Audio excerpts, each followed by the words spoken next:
Welcome back. You're still watching Network Africa on Channels Television. Well, the Egyptian Health Ministry has confirmed that as many as 61 people have been killed by a heat wave across the country, while 600 people have been hospitalized. That's in over the space of 3 days. Most of the dead were elderly, and heat stroke killed about 21 people on Tuesday, while 40 people died between Sunday and Monday. Local media reports that some of the deaths from the heat wave occurred in psychiatric wards and prisons. The Health Ministry also reports that 581 people have been admitted to hospital for heat exhaustion as a result of the soaring temperatures, with 204 remaining in hospital care. Well, the Voice of America's Edward Iranian joins us from Cairo for the latest on this terrible heat wave. Edward, thank you for your time. How's the weather? Well, Cynthia, we are fortunate enough to have air conditioning at the Voice of America office, so I can't complain as much as some of the people out in the street. Also, today is a bit cooler than it's been the past week to 10 days. They're saying it's reached about 99 or 100 Fahrenheit. I guess that's about 37 or 38. There were reports that it had reached 117 Fahrenheit, or I guess around 50 degrees centigrade within the last week. I personally haven't seen that. I know that the Weather Service is usually taking its readings at the airport. Perhaps there are pockets of hot air that are hotter than at the airport. It's also possible, as many Egyptians tell me and other nationals, Arab nationals, that they think governments usually lie about the temperature. I suspect that's probably not true.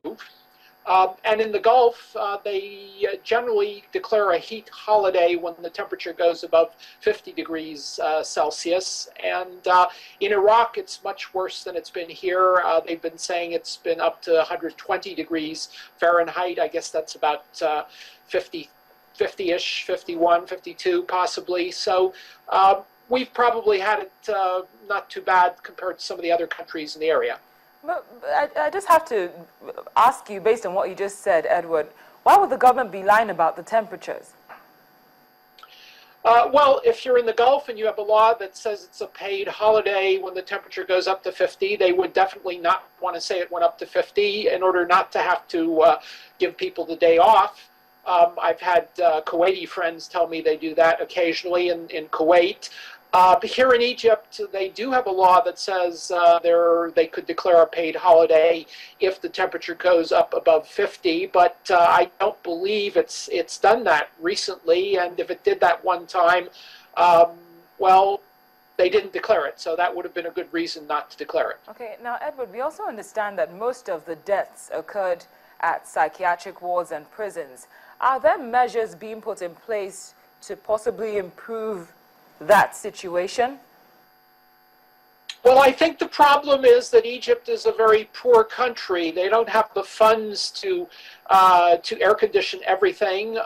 Even some of the better, more affluent areas have not been replacing air conditioners as they burn out because things have not been quite that good economically in recent months, recent years. And I think ordinary people would tend to spare the electricity, even if they do have an air conditioner some of the time, in order not to rack up a very large bill at the end of the month. So there are a lot of factors, economic factors, that are contributing to it. Just if I let you go, Edward, what advice are authorities giving to Egyptians to avoid possibly losing their lives in this heat wave? Well, the health ministry is obviously putting out advisories because that's its job to do it. I read some of them. Stay out of the sun. Well, that's a no-brainer. Also, drink lots of liquids. That's also a no-brainer. But of course, most people don't read the health ministry advisories, and even if they did, the best advisory is to stay in a room with an AC that's working, and a lot of people just can't afford that. Edward, thank you very much for your time. I noticed the AC in the background. Keep it as high as possible. Thank you so much. Please stay safe and healthy. Thank you. My pleasure, Cynthia. The Voice of America's Edward Iranian reporting from from Cairo. Now, we're looking at other matters now. The United Nations Secretary General, Mr. Ban Ki-moon, has confirmed that the head of the United Nations peacekeeping mission in Central African Republic has resigned after a fresh round of allegations of sexual abuse and excessive use of force by peacekeepers.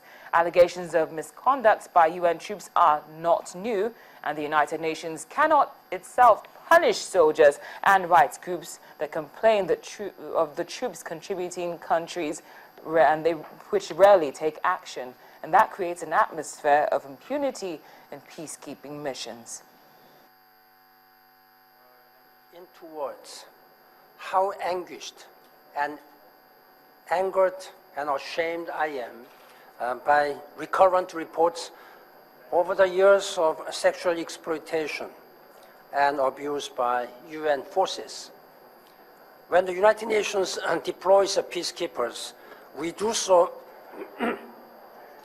to protect the world's most vulnerable people in the world's most desperate places. I will not tolerate any action that causes people to replace trust with fear. Those who work for the United Nations must uphold our highest ideals. Yet the outrageous and indecent actions of a few people tarnishes the heroic work of tens of thousands of UN peacekeepers and personnel. I'll see you in a few minutes. The UN Secretary General, Mr. Ban Ki-moon. Still to come on Network Africa. Doctors on strike in Ghana give the government 24 hours to meet their demands or they resign en masse. Details when we return.